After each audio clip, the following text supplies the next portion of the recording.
There's a text in the Nag Hammadi library that never once mentions Jesus. Number gospel, no mediator, nothing but 3 prayers designed to take you straight to the source. I'm Jeff, this is Gnostic Archive, and today we're going through the 3 Steles of Seth. Stay with me.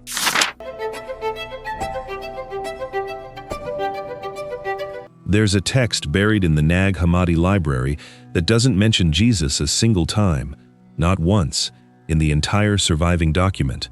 No crucifixion, no resurrection, no gospel narrative of any kind.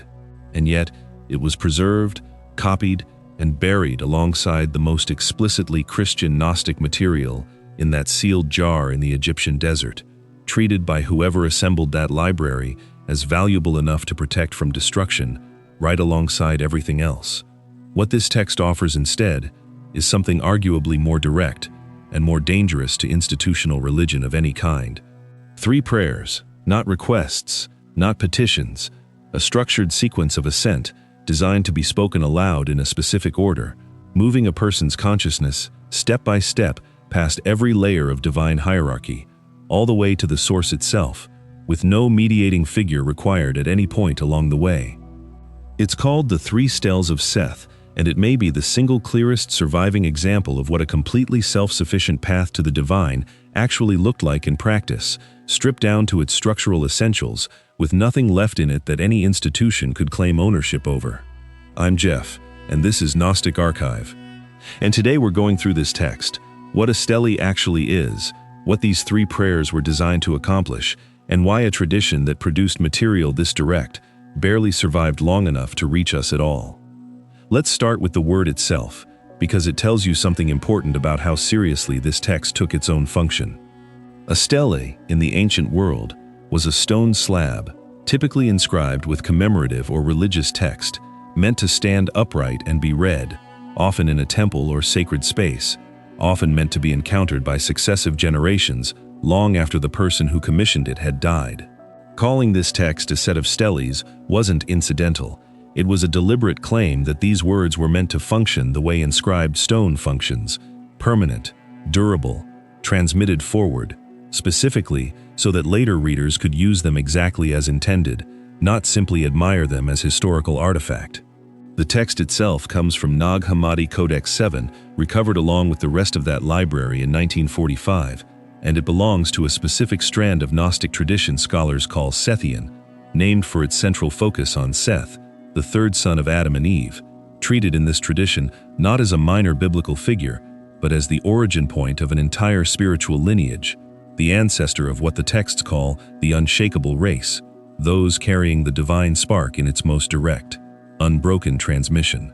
Sethian communities produced several of the texts we've covered on this channel, including material closely related to the Apocryphon of John, and the 3 Steles specifically presents itself as prayers composed by Seth's own descendants, passed down as a liturgical inheritance for the community identifying with that lineage. It's worth understanding why Seth specifically occupied this position in the tradition, because it wasn't arbitrary. In the biblical narrative, Seth is described as being born after Cain's murder of Abel, appointed, according to Genesis, as a replacement for the son that was lost, described as being made in Adam's own likeness and image. Sethian communities read enormous theological weight into that detail. If Cain represented a lineage corrupted or compromised by violence and the wrong kind of power, Seth represented an uncorrupted restart, a lineage carrying forward the original divine likeness without that specific taint. The unshakable race, in this reading, wasn't a claim about ethnic or biological descent in any literal sense. It functioned more like a spiritual category, identifying those who recognized themselves as carrying that same uncorrupted divine likeness, regardless of actual genealogy, in the same way the pneumatic category we've discussed on this channel functioned as a spiritual rather than literal classification. Here's the structure, and it's worth walking through carefully because the architecture itself is the entire point. The text presents 3 distinct steles, each one a prayer or hymn addressed to a different level of the divine hierarchy this Sethian cosmology describes. The first stele addresses a figure the text calls Autogenes, the self-generated one, sometimes described in related Sethian material as a kind of divine son or emanated intelligence, generated from the higher principle without external cause. The second stele addresses Barbelo, the figure we've discussed before on this channel, the first emanation of the ultimate source, often described in Sethian texts as a kind of divine mother principle, the forethought or first thought that makes all subsequent emanation possible. And the third stele addresses what the text calls the pre-existent one, the unbegotten source beyond even Barbelo, the absolute origin point prior to any emanation at all, corresponding closely to what other Gnostic material we've covered calls the monad. What makes this three-part structure so significant isn't simply that it names three divine figures. It's that the text explicitly instructs the reader in how to use it, and the instruction describes a specific liturgical practice, a communal recitation performed in a particular sequence, moving upward through the three steles in ascending order, and then, crucially, moving back downward through them again afterward. The text closes with an instruction to the reader, essentially a liturgical rubric, telling the community that after ascending, they should descend the same steps in reverse, and that they should do this together, as a group, and that this practice should be undertaken repeatedly, as an ongoing spiritual discipline rather than a single initiatory event. This detail matters enormously, and it connects directly to something we've traced across nearly every Gnostic text on this channel, the idea that gnosis itself, while instantaneous in its initial flash of recognition, requires repetition to stabilize into lived reality. The monad call material we covered previously described exactly this pattern, a single moment of recognition followed by the ongoing discipline of returning to that recognition, dozens of times, not because the recognition itself needs repeating, but because the habitual pullback toward forgetting is strong enough that stabilizing the new orientation takes sustained practice. The three steles encode that same structural insight directly into their liturgical instructions: ascend, then descend, then do it again. Gnosis isn't a destination you arrive at once and then simply possess forever. It's a direction you keep turning toward, repeatedly, until the turning itself becomes the more natural state than the forgetting. The descent portion of the practice deserves particular attention because it would be easy to assume a text this focused on ascent would treat the return journey as an afterthought, a simple retracing of steps back to ordinary consciousness. But the text's insistence on performing both directions, together, as a community, suggests something more deliberate. An ascent without a structured return risks producing exactly the kind of disconnection from ordinary embodied life that critics of mystical practice, ancient and modern alike, have long worried about, a person so oriented toward transcendence that functioning within material existence becomes difficult or is treated as unworthy of attention. The Sethian communities who practice this liturgy seem to have built the return explicitly into the discipline itself, treating the movement back down through autogenes, back through the layers of emanation, back into ordinary embodied awareness, as equally essential to the practice as the ascent had been. Recognition wasn't meant to be a permanent escape upward. It was meant to be carried back down, integrated, made livable within the very embodied existence the ascent had momentarily moved beyond. Now let's actually look at what these prayers say, because the content itself is genuinely remarkable, unlike almost anything else recovered from this period. The first stele, addressed to autogenes, praises this figure using language of movement and stillness held together, describing a being who moves while remaining unmoved, who acts while remaining undivided from its source.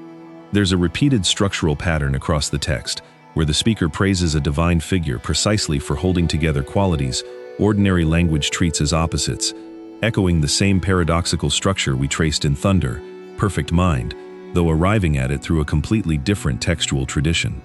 This isn't coincidence.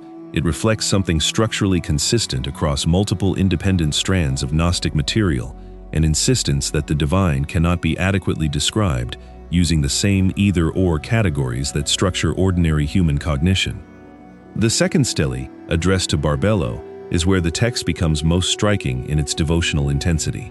Barbelo is praised as the thought and the perception, as the one who sees the pre-existent one first, before any other emanation, functioning almost as the eye or the consciousness of the ultimate source, turned toward itself.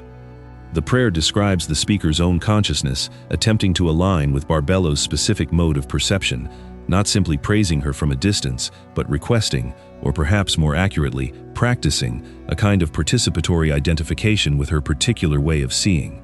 This is worth sitting with, because it reframes what prayer is actually doing in this tradition.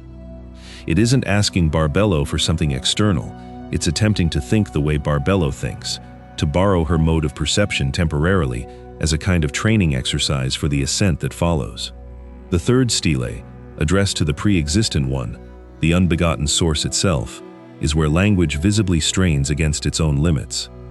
The text repeatedly describes this figure using negation, not this, not that, beyond every category that could be named, echoing a technique scholars call apophatic theology, describing the divine by systematically stripping away every positive description until only an indescribable remainder is left. This same technique appears in later Christian mysticism, in Neoplatonic philosophy, and in various contemplative traditions across multiple religious lineages, but the Three Steles represents one of the earliest and most systematic applications of it we have preserved from this specific Gnostic milieu. The prayer essentially instructs the reader in how to think towards something that exceeds thought altogether, using accumulated negation as a kind of ladder that eventually has to be discarded once it's served its purpose. Here's why this text would have been genuinely threatening to any developing institutional religious structure, and it's a slightly different threat than what we've traced in other texts on this channel. The Gospel of Mary threatened institutional authority by challenging who gets to speak with legitimacy. The bridal chamber material threatened it by describing a sacrament requiring no institutional administration. The Three Steles threatens something even more foundational, the entire premise that a mediator is structurally necessary at all. There's no Jesus in this text functioning as a revealer, no teacher transmitting secret knowledge to an inner circle, no narrative frame establishing who has the authority to interpret what's being described.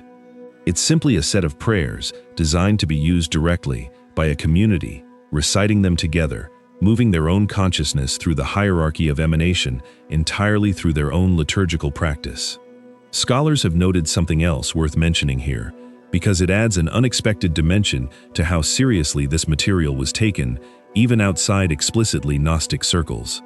The philosopher Plotinus, one of the most significant Neoplatonist thinkers of the 3rd century, wrote a treatise explicitly criticizing a group of Gnostics whose teachings and practices closely resembled what we find in Sethian material, like the Three Steles. And his student and biographer Porphyry records that Plotinus's own circle possessed and studied texts attributed to figures connected to this Sethian tradition, including material associated with Zostrianos, a closely related ascent text we mentioned in an earlier video. This tells us something significant. This wasn't a fringe, isolated practice, unknown outside small persecuted communities. It was significant enough, philosophically serious enough, to draw direct engagement and criticism from one of the major intellectual figures of the entire late antique world. Plotinus didn't waste a treatise refuting something he considered trivial. What's particularly striking about Plotinus's specific objections is what they reveal about how seriously his circle took Sethian ascent practice as a genuine rival system rather than mere confused mysticism. Porphyry's account suggests Plotinus felt compelled to have members of his own school write additional refutations, engaging point by point with the layered emanation structure these texts describe, the same three-tiered movement from the unbegotten source, through Barbelo, through autogenes, that structures the Three Steles specifically. A philosopher of Plotinus's stature doesn't typically devote this much sustained attention to positions he considers unworthy of serious engagement. The controversy tells us these Sethian communities were operating within and actively competing inside the same intellectually rigorous philosophical culture that produced some of the most sophisticated metaphysical thinking of the ancient Mediterranean world, not on its margins, but genuinely within its central conversations. I spent considerable time working through the different translations of the third stele specifically, because the apophatic language is genuinely difficult to render into English without either flattening its paradoxical structure or making it sound like incoherent mysticism rather than the careful, disciplined technique it actually represents. What struck me most, across multiple translation attempts, is how the text seems to anticipate the difficulty directly, building repetition and structured negation into its own form, specifically because the content resists straightforward linear description. You're not meant to read the third stele once and understand it the way you'd understand a historical narrative.